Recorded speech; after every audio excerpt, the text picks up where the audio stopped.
If I die in police custody, I would like to set the record straight. Please know that I did not commit suicide, that I did not attack a cop, and if I did, I was defending myself. If I die in police custody, I want you to know that my last thoughts are about my family and the fight for Black lives. My name is Jill Christina, and if I die in police custody, it's because they murdered me. I would never, ever do harm to myself in police custody whatsoever. You knew the day you met me I would never kill myself. My name is Tiana, and if I die in police custody, just know that they killed me. And don't let anyone tell you that it's not about race. If I die in police custody, no, it is not a suicide. And I hope that in the current case, as in any case of a Black woman, a woman of color, a man of color, a Black man dying in police custody, that the authorities and the community that puts pressure on the authorities will not stop until they find out what happened. You know that I was fighting till the death. Know that I love my family. Know that I love my partner. Just know that I support Black rage. Don't let anyone silence your pain. You know, it's crazy. People talk about people being taken into protective custody. There's no such thing as protective custody because our criminal legal system and our prison industrial complex is so violent and so vicious and so broken. It's never protection. It's never safe. Maybe they said I was resisting arrest. I did not resist, although my resistance is strong. I would not kill myself in police custody because I would not want to be in concrete and behind bars. I know that my spirit and everything about me belongs in the outdoors. If I die in police custody, it's definitely not a suicide. I value my life too much, and I feel as a woman, as a young woman, as an African heritage woman, a Black woman,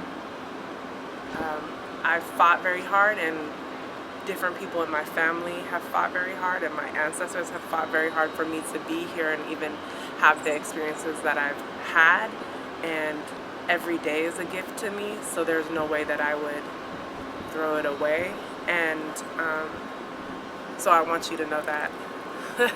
The death of Sandra Bland really calls to the forefront the need to hold not only the police and white supremacist institutions accountable for the deaths of Black women and Black non-gender conforming, Black queer and Black trans people, but also the violence that happens to us in our own communities.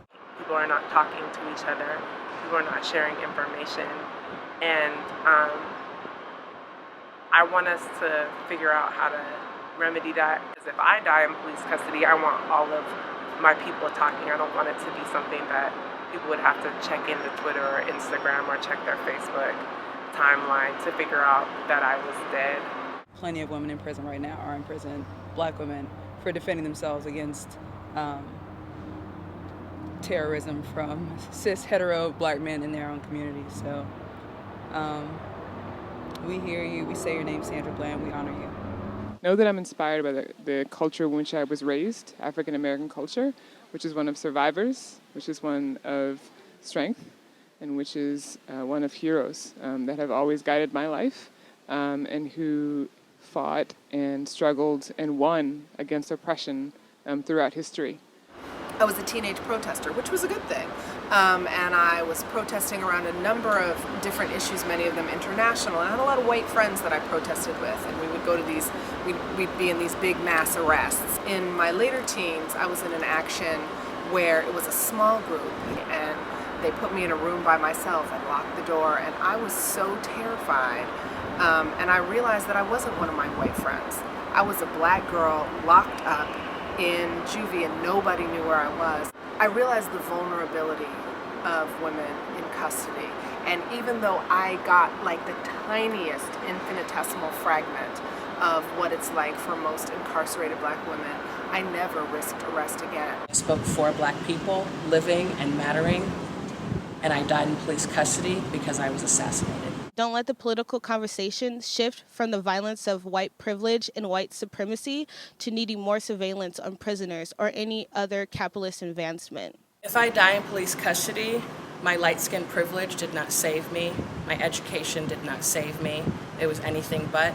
It was my brown skin every time I leave the house, just like any other black person. And unfortunately, it wouldn't be a surprise to a lot of my friends and family members because that's the reality that a lot of us live with. The prison systems are like just a gateway for prison industries and another way to have black and brown and low-income folks working for very cheap labor to take away their rights. One felony and then suddenly you can no longer vote. If I die in police custody in 2015 and something doesn't happen, we're simply approaching the new Jim Crow faster and speedier than we have for the past 40 years. The war on drugs is specifically targeted to get people like me in jail and working for this prison industrial system, which is basically just like slavery reincarnated. Tell my sister that it is finally time to wake up, and it is very unfortunate that it took my death to wake you the fuck up. I will be just one more statistic of a black body on the ground at the hands of somebody who is supposed to protect me and at the hands of somebody whose salary I pay. But for those who have had family members who have committed suicide in prison, understand that I sympathize and empathize with that pain. That system is meant to break your soul. Black people incarcerated are not meant to be well or even rehabilitated. If I die in police custody, either they killed me or I strategize with my community to utilize suicide as a direct action tactic. And either way, it's still our duty to fight for our freedom. So with that, please bring justice. Don't keep this quiet, don't hush it. I would even say ask for peace. Ask for justice and equity. Because right now it's like, yeah, like black people die in police custody. Like there's the sky, there's the sun, and there's racism. And I think I want to live in a world where it's not like something that we've accepted as reality. Uplift me, uplift my spirits, uplift my people. Make sure that the oppression ends. Shut it down, demand answers, and say my name. I would not kill myself in police custody because I have the resilience of Harriet, because I have the strength of Malcolm, because I rise like Maya.